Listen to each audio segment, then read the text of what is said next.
This is a homily for the second Sunday of Lent. Now, the readings today set up a beautiful parallel between the events around Abraham wanting to offer his son as a sacrifice and God preparing to offer his son as a sacrifice, which of course would point directly to what is going to happen in Holy Week. So what we're learning today is something about the deep relationship between father and son. In the first case, it is between Abraham and Isaac, and it is a instruction on God's part that Abraham should offer his son as sacrifice.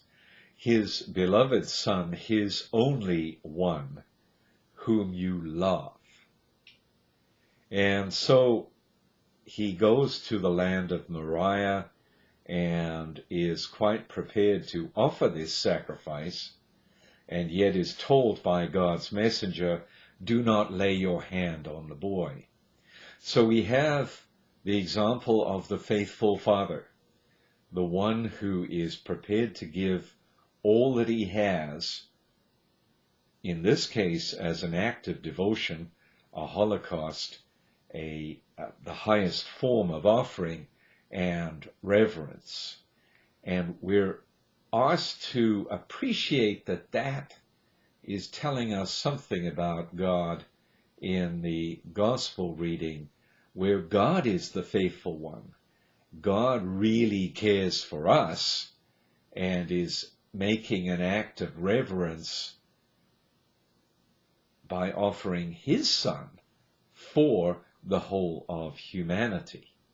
And so we learn something about this incredible devotion that God has for us, for his people, and consequently are being expected to respond in kind.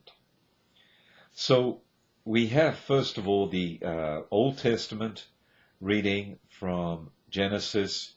We have the blessing then that comes from this great act of devotion on Abraham's part. God turns his countenance on Abraham and his descendants. This is how blessing was understood at that time, and will make your descendants as countless as the stars of the sky and the sands on the seashore. And another sign of this blessing, or if you like, another dimension of this blessing, is in your descendants, all the nations of the earth shall find blessing. This is an aspect, a communal aspect, that needs to be emphasized more and more as the individualism of the secular culture rises and gets even worse. Because in fact, we're not just doing this for ourselves. We are believers acting in reverence, offering God worship for ourselves, yes, but mostly as an act of reference to God, so that the community and the extended community are graced and saved. And of course, salvation is a big part of what we are discovering in Lent. The responsorial psalm picks up this idea of God keeping his countenance on us. The psalmist says, I will walk before the Lord. So I will be visible to the Lord. And I know that I will do that even when I was afflicted. God has told me, precious in the eyes of the Lord is the death of his faithful ones. This extreme act of reverence that Abraham was going to offer, and the extreme act of reverence that the Father is offering in the Son, the divine Son, Jesus Christ, are all tied up here in this one line. To you will I offer, the psalmist continues, the sacrifice of thanksgiving. This really is the whole of our existence, offering a thanksgiving to God for all that he just literally pours out upon us, not least and in fact most by the death of his Son. So we're being prepared for Holy Week even now. My vows to the Lord I will pay, so my devotion to the Lord I will pay in the presence of all the people, in the courts of the house of the Lord, the temple, and in your midst, O Jerusalem, bringing us right back to the centrality of Jerusalem in the salvation of the whole of humankind. In the second reading, Paul picks up this way in which God sheds his light upon us, keeps his face towards us. If God is for us, who can be against us? In other words, what can befall us if this is what God is doing for us? What can bring us down if this is what God is doing for us?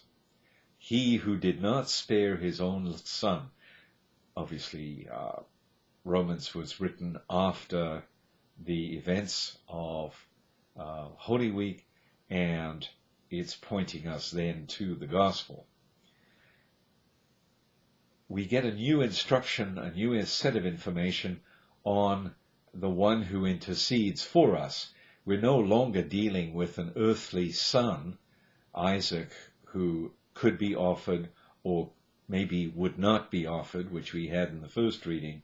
We're now talking about the glorified and risen one, Jesus Christ, who died, or rather was raised, pointing us forward to the end of Lent, who is also at the right hand of God, the privileged place in the heavens, who indeed intercedes for us. And there's this complex interplay in the readings between interceding for us in terms of offering sacrifice, and then God in Jesus Christ being the only worthy sacrifice that we can offer to God. The Gospel acclamation says, "This is my beloved Son, listen to him." We're getting a lot more than what Paul told us about this extraordinary being who is both God and man, Jesus Christ. And then we have this absolutely spectacular miracle of the transfiguration. Jesus takes Peter, James, and John up on a high mountain. There he was transfigured before them. Elijah appeared to them along with Moses. So the two great figures of the Old Testament are now with this one, Jesus Christ, who will be the great figure of the New Testament when he dies and rises for the salvation of all mankind. This is my beloved Son, listen to him. One of those instructions that can stay with us for the rest of our lives, because we are trying to be perfected in God's grace, and a route to this means using our brains and listening to what Jesus has to say. Lastly, then, you have this little last verse that is tacked on. So they kept the matter to themselves. They didn't talk about the transfiguration, questioning what rising from the dead could mean. And so we're getting little hints now of the coming rising from the dead that hopefully we are being prepared for by prayer, by fasting, by almsgiving, so that we are purified, that we can truly listen to what the beloved Son is doing and saying. And that really is the story of Lent. Let's follow it. Thank you.